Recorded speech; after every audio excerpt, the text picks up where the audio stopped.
Hello students, question number 28 from JEE Main 2023, 13th April, shift 2. The question is, the foci of a hyperbola r plus minus 2 comma 0 and its eccentricity is 3 by 2. A tangent perpendicular to the line 2x plus 3y equal to 6 is drawn at a point in the first quadrant on the hyperbola. If the intercepts made by the tangent on the x and y axis are a and b respectively, then आपको 6a times 6a का modulus plus 5b का modulus बताना है क्या आएगा। तो हम लोग क्या करते हैं, सबसे पहले तो इक्वेशन ऑफ हाइपरबोला अज्यूम करेंगे कि है X square upon a square minus y square upon b square is equal to 1, और साथ में हमें फोकस गिवन है हाइपरबोला का, यानी कि ए ई का वैल्यू बेसिकली हमें 2 गिवन है और इसेंट्रिसिटी गिवन है, यानी कि ई का वैल्यू 3/2 गिवन है। तो यहाँ से हम ए का वैल्यू निकाल लेंगे 2/e, यानी कि 4/3 जो है वो हमें मिल जाएगा ए का वैल्यू। ए का वैल्यू 4/3 आ गया। फिर हम लोग एक रिलेशन जानते हैं कि b square is equal to होता है, मैं यहाँ पर लिख देता हूँ कि b square is equal to होता है a square e square minus a square in case of hyperbola. तो बी स्क्वायर का वैल्यू हमें मिल जाएगा, ए स्क्वायर का वैल्यू हो जाएगा 16/9 multiplied by E square is 9/4 minus a square का वैल्यू 16/9 होगा। यहाँ से हम लोग कैंसिल आउट कर देंगे 4 से 16 को 4 टाइम्स, 9 इंटू 4 इज 36, 36 माइनस 16 हो जाएगा 20 डिवाइडेड बाई 9 हो जाएगा बी स्क्वायर का वैल्यू। तो बी स्क्वायर 9 आ गया, 20/9 आ गया, यानी कि हाइपरबोला बेसिकली हमारे पास आ गया है। स्लोप उसने टेंजेंट का हमको गिवन है, क्योंकि टेंजेंट जो है उस लाइन के परपेंडिकुलर है। इस लाइन के परपेंडिकुलर टेंजेंट अगर है तो स्लोप ऑफ गिवन लाइन क्या है, स्लोप ऑफ गिवन लाइन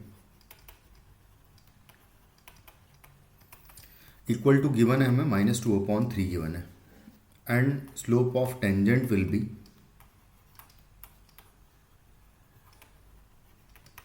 इसका नेगेटिव रेसिप्रोकल हो जाएगा, क्योंकि अगर इसके परपेंडिकुलर है तो, यानी कि 3/2 जो है स्लोप ऑफ टेंजेंट हो जाएगा। स्लोप ऑफ टेंजेंट आ गया हमारे पास, तो अब हम इक्वेशन ऑफ टेंजेंट निकाल सकते हैं। तो इक्वेशन ऑफ टेंजेंट का फॉर्मूला लगा देंगे, y is equal to mx plus minus under root of a square m square minus b square. तो यहाँ से अगर रखेंगे तो आएगा y is equal to m is 3/2, तो 3/2 टाइम्स x एंड आएगा plus minus under root of a square का वैल्यू हो जाएगा 16/9 एंड इंटू एम स्क्वायर है, मतलब कि 9/4 है, and minus b square is 20/9, कुछ इस तरीके से है। इसको फिर से कैंसिल आउट किया इसको 4 टाइम्स, तो 36 माइनस ये 16/9 हो जाएगा, यानी कि 3/2 हो जाएगा, सॉरी 4/3 हो जाएगा। तो जो इक्वेशन आ जाएगी वो आ जाएगी y is equal to 3x/2 plus minus 4/3 आ जाएगा, प्लस माइनस 4/3। जिसका x इंटरसेप्ट की बात करें तो x इज इक्वल टू 0 रखने पे वैसे y इंटरसेप्ट निकाल लेते हैं, यहाँ x इंटरसेप्ट निकाल लेते हैं पहले। तो x इंटरसेप्ट यानी कि a का वैल्यू बेसिकली बोल देते हैं, क्योंकि a जो है x इंटरसेप्ट है, तो जो a है उसका वैल्यू हमें मिल जाएगा, इसका वैल्यू 0 पुट करने पर, और उसका मॉड निकालते हैं क्योंकि मॉड की ज़रूरत है हमें। तो इसका मॉड हो जाएगा 9/8 सॉरी 8/9 मिल जाएगा हमें।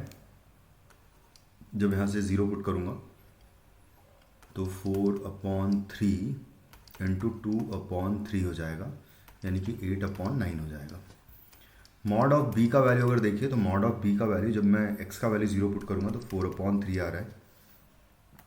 दोनों चीज़ें आ गई है, तो अब हम रिक्वायर्ड एक्सप्रेशन निकाल सकते हैं 6a प्लस 5b का वैल्यू। 6a का मॉडुलस प्लस 5b का मॉडुलस, यानी कि 6 times mod a plus 5 times mod b, तो ये हो जाएगा 6 इंटू मॉड a का वैल्यू है 8/9 and plus 5 times mod b is 4/3। इसको 3 से कैंसिल आउट कर दिया 3 टाइम्स, तो ये हो जाएगा 16/3 एंड प्लस 20/3। तो 16 प्लस 16 + 20 = 36/3। 36/3 का वैल्यू हो जाएगा हमारे पास 12। तो फाइनली आंसर हो जाएगा इस क्वेश्चन का 12। Thank you.